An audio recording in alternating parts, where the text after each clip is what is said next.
बात है, भगवान श्री कृष्ण जी के पोते अनिरुद्ध जी ने बाणासुर की पुत्री उषा से विवाह किया था। इसी प्रसंग में भगवान शंकर और श्री कृष्ण जी के मध्य घमासान युद्ध भी हुआ था। तो आज की इस वीडियो में हम भागवत में वर्णित इसी कथा को सुनाने वाले हैं। तो मैं हूँ पायल कश्यप और आपका हमारे चैनल भक्त भगवान की कथा में हार्दिक अभिनंदन है। मित्रों, महात्मा बलि के बारे में तो हम सभी जानते हैं। उन्होंने असुर होते हुए भी वामन रूपधारी भगवान को सारी पृथ्वी दान कर दी थी और स्वयं को रसातल पहुंचा लिया था। उन्हीं के 100 पुत्र थे। उनमें सबसे बड़ा था बाणासुर। वह शिव भक्त था। समाज में उसका काफी आदर सम्मान था और बात का बहुत ही धनी था। उन दिनों वह शोणितपुर में राज्य करता था। भगवान शंकर की कृपा से इंद्रादि देवता उसके नौकर चाकर की तरह सेवा करते थे। उसकी 1000 भुजाएं थी। एक दिन जब भगवान शंकर जी तांडव नृत्य कर रहे थे, तब वह अपने 1000 हाथों से बाजे बजाकर उन्हें प्रसन्न कर लिया था। भगवान शंकर तो बड़े ही भक्त वत्सल और शरणागत रक्षक हैं। उन्होंने उसे कहा, मैं तुम पर प्रसन्न हूँ, मांगो क्या वर मांगते हो। तब उसने कहा कि प्रभु, अगर आप मुझसे इतने ही प्रसन्न हैं, तो आप मेरे नगर की रक्षा करने के लिए यहीं रुक जाइए। अब भगवान शंकर जी क्या करते, भाई भक्त की बात थी, उन्होंने वरदान दे दिया।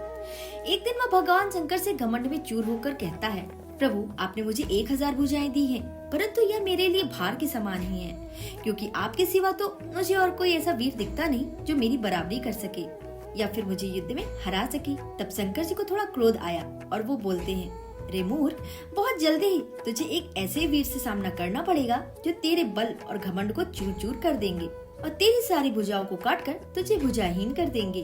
तू बस उस वक्त का इंतजार कर। बाणासुर भी थोड़ी व्यंग भरी हंसी हंसता है और वहाँ से चला जाता है। बाणासुर की एक कन्या थी, उसका नाम था उषा, जो बहुत सुंदर और सुशील थी। उसने एक दिन स्वप्न में अनिरुद्ध जी के संग खुद को विहार करते हुए देखा, परंतु आश्चर्य की बात तो यह थी कि उसने पहले कभी भी उन्हें देखा नहीं था। जब वह सुबह उठती है तो उसका मन अनिरुद्ध जी में ही लगा रहता है। वह सोते, बैठते, उठते, खाते, पीते हर समय अनिरुद्ध जी का ही ध्यान करती रहती है। वह अनिरुद्ध जी को याद कर दिन पर दिन कमजोर होने लगी। यह बात उसने अपनी सखी चित्रलेखा को बताई, जो कि उसके मंत्री की बेटी थी। अपनी सखी उषा की यह स्थिति देखकर चित्रलेखा ने कहा कि हे सखी, तुम मुझे उसका चित्र बना कर दो। मैं तुमसे वादा करती हूँ कि मैं उसे तुम्हारे पास ले आऊंगी।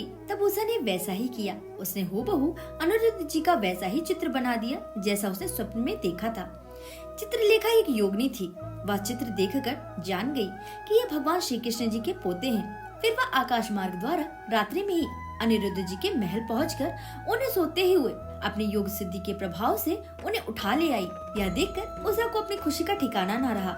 इस तरह उषा ने महल में उन्हें छिपाकर काफी दिन तक विहार करती रही। यह बात किसी को पता न थी। उषा ने अपने प्रेम से अनिरुद्ध जी को अपने वश में कर लिया था।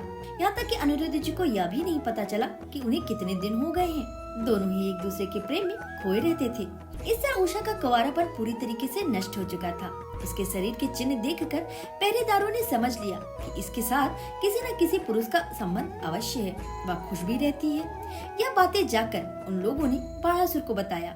बेटी का ऐसा कर्म देखकर वह बहुत क्रोध से भर गया और वह उषा के महल में जा धमका।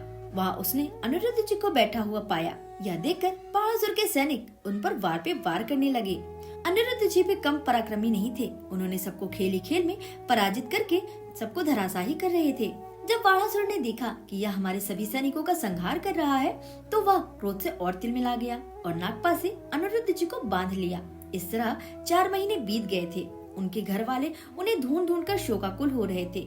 हालांकि भगवान श्री कृष्ण तो सब कुछ जानते थे, परंतु उनकी लीला तो अनंत ही है। या तो उनकी लीला ही चल रही थी। तभी एक दिन नारद जी द्वारकापुरी में जा पहुँचे और अनिरुद्ध जी का शोणितपुर में जाना और वहाँ नागपाश में बांधा जाना आदि सब कुछ बताया। फिर क्या था, भगवान श्री कृष्ण और बलराम जी क्रोध में भर गए और अपने पुत्रों और सैनिकों सहित शोणितपुर को घेर लिया और तोड़फोड़ मचाने लगी।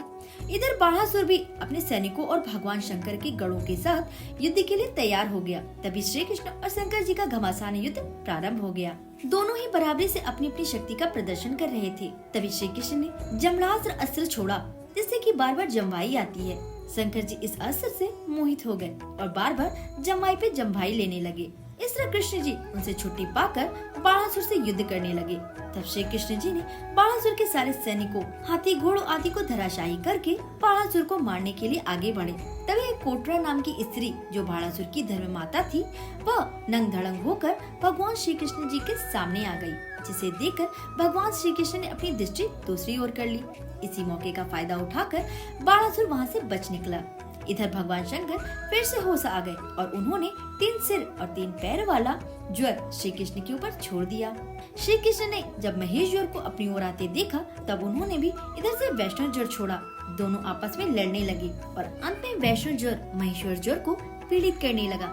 फिर महेश्वर ज्वर ने हार मानकर भगवान श्री कृष्ण की शरण ली। फिर उधर बाणासुर ने पुनः अपने हजारों बाहों से बाणों की बरसात करने लगा। फिर श्री कृष्ण ने अपने सुदर्शन चक्र से उसकी सारी भुजाएं काट डाली। जब भगवान शंकर ने देखा कि भगवान श्री कृष्ण ने बाणासुर की सारी भुजाएं काट डाली हैं, सिर्फ 4 भुजाएं ही रह गई हैं, तब उन्होंने भगवान श्री कृष्ण की स्तुति प्रारंभ की और अंत में कहते हैं कि हे प्रभु, यह मेरा परम प्रिय भक्त है। जैसे आपने इसके परदादा प्रहलाद पर अपनी कृपा की थी, वैसे ही इस पर भी आप कृपा करें। तब श्री कृष्ण ने भी कहा कि महादेव, मैं इसका वध नहीं करना चाहता, क्योंकि यह तो बलि का पुत्र है, परंतु मैंने इसकी सारी भुजाएं काटकर इसका घमंड चूर चूर कर दिया है। इसके बस 4 भुजाएं ही हैं। यही भुजाएं अजर अमर रहेंगी और यह आपके पार्षदों का मुख्य भी होगा। यह सब देखकर बाणासुर को अपनी गलती का एहसास हुआ। उसने भगवान श्री कृष्ण और महादेव के आगे माथा टेका और खुशी खुशी अपनी कन्या उषा का विवाह श्री कृष्ण जी के पुत्र अनिरुद्ध जी से करा दिया। तो मित्रों, यह तो थी छोटी सी वीडियो। उम्मीद करती हूँ कि आपको वीडियो पसंद आई होगी। वीडियो पसंद आए तो प्लीज लाइक कीजिए, चैनल को सब्सक्राइब कीजिए, कमेंट सेक्शन में राधे राधे लिखना बिल्कुल ना भूलें।